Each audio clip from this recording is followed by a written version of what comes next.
The birth of the United States. The road to revolution. First blood. The very focus of radical anti-British feeling was the city of Boston. There, Samuel Adams kept pushing the hysteria higher and higher. On February 11, 1768, he and James Otis persuaded the Massachusetts Assembly to put their stamp of approval on a circular letter to all the colonies that the two had prepared. The language of the letter was mild enough, but it called for common action on the part of the colonies in defense of their liberties, and the British considered it seditious. When the Massachusetts Assembly refused to disown it, it was dissolved on July 1 by Hutchinson, whose house had been burned down during the Stamp Act disorders, and who was now acting governor of the colony. About this time, too, John Hancock, born in Braintree, Massachusetts, on January 12, 1737, came into the news.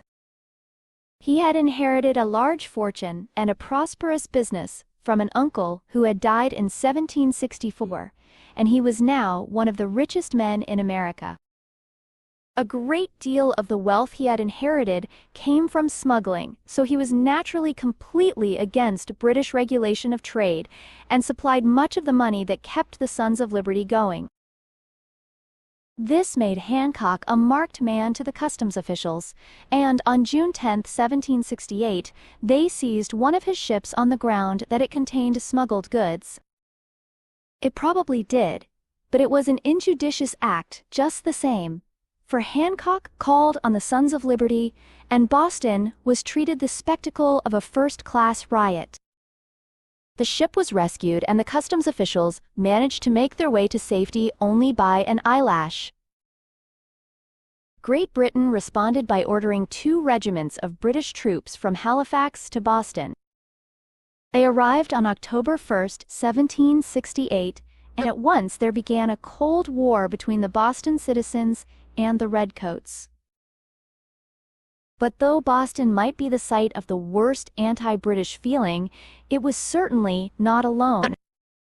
There was plenty of rebellious feeling everywhere, and however the Boston agitators worked to heat it up, that feeling was not their creation. In Virginia, the House of Burgesses adopted anti-British resolutions prepared by George Mason. Born in Fairfax County, Virginia, in 1725, a planter who was one of the great liberal thinkers of the time.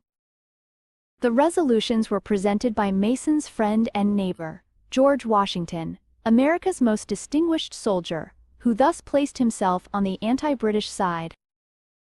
The House of Burgesses was at once dissolved by the governor, but it met informally and organized a trade boycott against Great Britain. And in the city of New York, there were passions almost as extreme as those in Boston. It was the custom of the more radical portion of the population to raise a liberty pole in some conspicuous spot in town. There the Sons of Liberty could meet, orate, drink, and generally make themselves noticeable.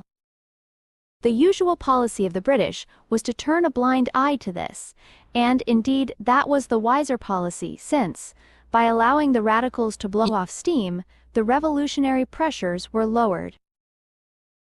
Every once in a while, however, some British officer was bound to decide that what the rabble needed was a lesson.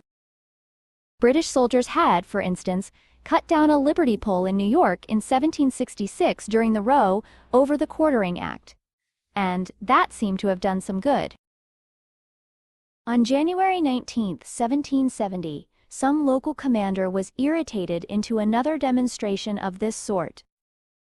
A detachment of soldiers chopped down New York's liberty pole, cut it in pieces, and then, in deliberate provocation, piled those pieces in front of the headquarters of the Sons of Liberty.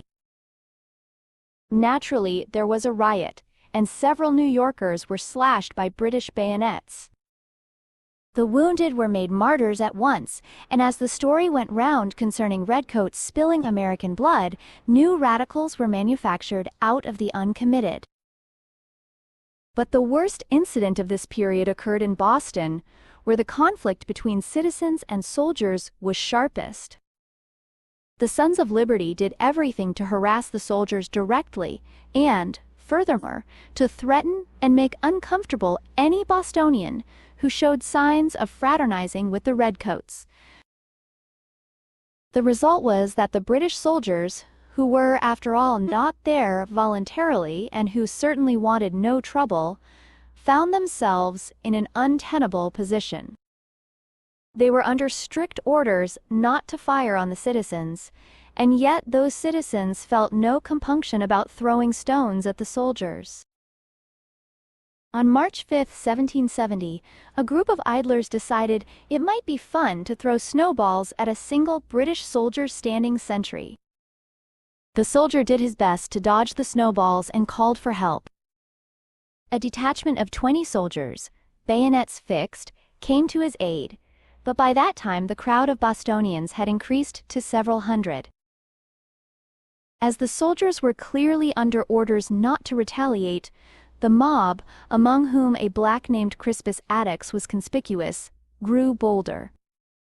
After the insults and snowballs came rocks and clubs.